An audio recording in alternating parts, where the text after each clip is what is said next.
Guys, we're here with the 1000th video on the channel. That is amazing, guys. I just want to say thank you from the bottom of my heart for showing so much love, so much support over the past 2 years. It has been a crazy journey, and the journey has only really just begun. We're just getting started. So once again, guys, this is the 1000th video on this channel. I can't show any gratification other than say thank you. Honestly, I appreciate every single one of y'all, and for that we are going to finally make the most awaited video you guys have been asking for since GPO BR release. The Grand Peace Online Battle Royale tips and tricks to help you win your solo matches. This isn't for duo or trio or squads. This is for solo matches. So before we get into this, you guys, make sure you do me a huge favor and hit that like button. I want to get this to at least 600 likes. Hit the subscribe button if you're new, and let's get into this.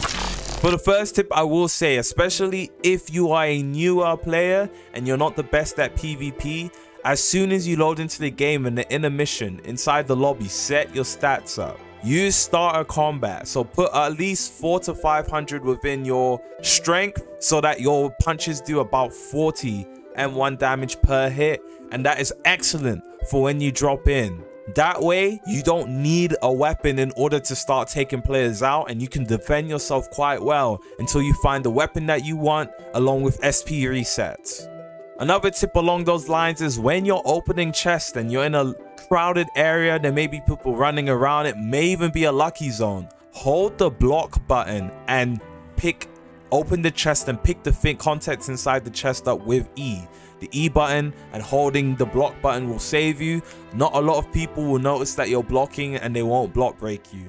So it is best, especially when there's a bunch of people fighting over the same chest, hold that block button and pick up everything that you can in the safest way possible and get right out of there. Now, if you're a more combat oriented player and you're quite confident in your PvP skills, you can put about 600 to 700 points in your sword and put the rest of your points in health when you drop in, or in a mission stream before you drop in, and land somewhere safe. Make sure you get a decent weapon and go crazy with it.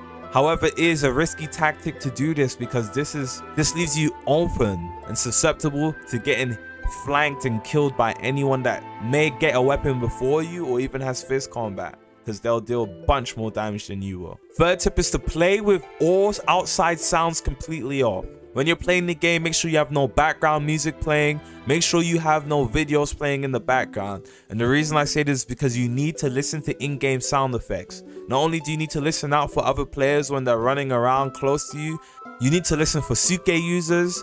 You can usually hear Suke users' footsteps. If you stand still, if someone's running up to you, you will hear footsteps. If you don't see any players, it's most likely a Suke player.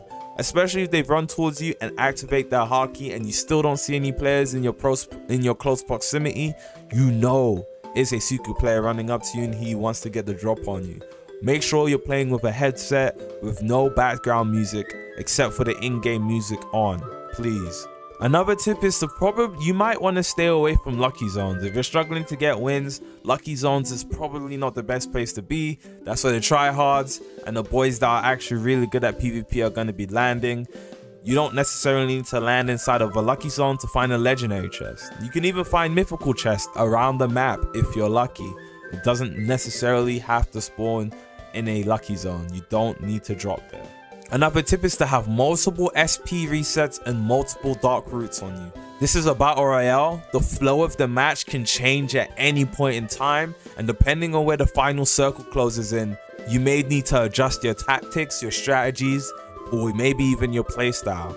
If the final zone's in the water and you have a devil fruit, no matter what the fruit except for Magu and Hiei, you're going to need to dark root that, and it's probably best if you dark root the fruit, getting rid of it so that you're able to swim in the water and you don't need to worry about drowning or getting caught out. Another tip is get the high ground. Find high ground, get on top of a large tree and look around for fighting style. As fighting styles spawn in, you can hear the audio effect, which is why you should play with a headset. And if you look around the map, if the area is clear, meaning if you're not in the desert or snow area, you'll be able to see lights beaming from the sky and you head in that direction. My best advice is to prioritize on getting either Blackleg or Rokushiki. Both have GPO, and Rokushiki has moves that can guarantee you the win, such as Tekai, being able to negate all forms of outside damage. And if there's a bunch of Bomu users or any user that has a large AoE ultimate ability such as Paul, Mera, Goro, and things of that nature, you'll be able to counter those with Tekai and it will keep you safe. Another tip is, as the zone closes in, fighting styles will spawn more often. Again, making sure you prioritize getting high ground so that you can see where the fighting styles spawn is key.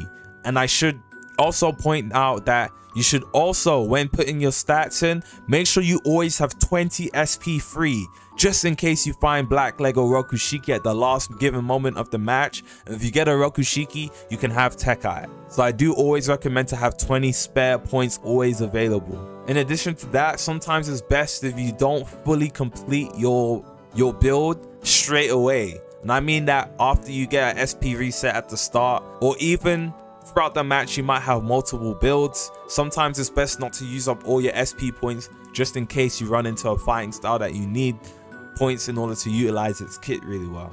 Another tip is just to play smart. If you're in a fight and the enemy is low and you're able to grip him, and you see someone running up to you, depending on how confident you are in your fighting ability, if you can grip that player on time to get your health back, or if you're low, you need to be able to analyze these situations. If there's a third party running up to you in your fight and you're really low and you feel like you're not going to be able to get the grip on time to get health back, get out of there.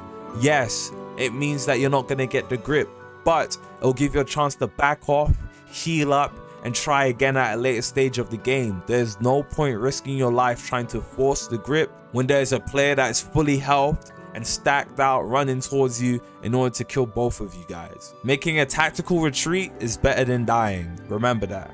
Now, there's a tip for you third parties. If you see two people fighting, sometimes it's best not to go straight in straight away. That fight could have just started. Sometimes you should hand back and observe the situation and the surrounding area to see if there's any other people that are watching, if not pursuing the fight.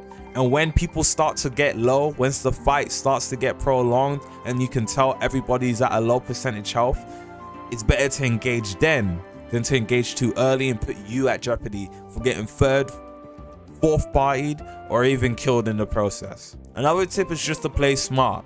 When you drop, get what you need. If the area doesn't have everything you need, you don't need to force fights. Sometimes it's better just to rotate. If you get fruits, sometimes it's even better not to eat the fruit straight away, because you never know when you might need to jump in the water to escape users trying to kill you. Another tip is to stop SP resetting in the most plain and obvious places. Why do you guys stand in the middle of the open whilst SP resetting? Find a safe place, climb on top of a tree. If you need to, go under the water, go inside a house or something. Don't stand out in the open SP resetting. You would think I wouldn't even need to say this tip, but there's a lot of you guys doing it. And my final advice is probably just to play safe. Sometimes you don't need to play aggressive. Play safe until final circle. That doesn't mean play cheese and do nothing the whole match. It just means analyze every situation accordingly and do your best. Make sure you're picking up wood around the map. If you click on the hammer, it says campfire wood. You knock down trees and collect wood. It's 30 wood to make one campfire. It's always good to stack wood up. If you're on top of a tree and you make a campfire and you sit on top of the campfire, if that tree gets knocked out, you and that campfire will be floating in place. Very good tip. You can utilize that in most situations. And my final piece of advice is to just have fun. The game mode is new. A lot of players are actually getting better as a result of this game mode. There's a lot more tryhards in the game. But as a result of this, there's also more hackers and there's a lot of people teaming in solos. There's not much we could do about teamers right now. Apparently, it's not really even a bannable offense. However, if you are teaming in solos, you need mental help, and I do feel like you should. And if you're a hacker, it's not cool. I don't understand why you're hacking. We understand you're bad at the game, so you feel like you need to hack to win. But at the same time, it's super corny, and you're just ruining the experience for everyone else. It's genuinely not fun. Anyways, it's been your boy Revolveragz. If you found any of those tips and tricks useful, let me know. Hit that like button, hit the subscribe button, and I'm out. Peace. Now, you guys have been asking for a lot, and I mean a lot of BR content, and you guys are saying, Agz, where's the BR content? We want the BR content, not just the streams, we want the videos. Got a bunch of videos coming out for you guys that you guys are gonna love, and I mean absolute love. We got the first official 5-man final circle Suke tour. I'm telling you, that one is crazy. We got some high kill gameplay for y'all boys. We got some low kill gameplay for y'all boys. We got a bunch of gameplay for y'all boys, because all I really get is wins. So I have a lot of content for you guys stacked up. I'm going to be gone for 7 days starting on Thursday, and I will upload at least once every other day, if not every day, whilst I'm gone. So appreciate y'all boys. Make sure you show love whilst I'm away. Make sure you show love whilst I'm still here. Yeah.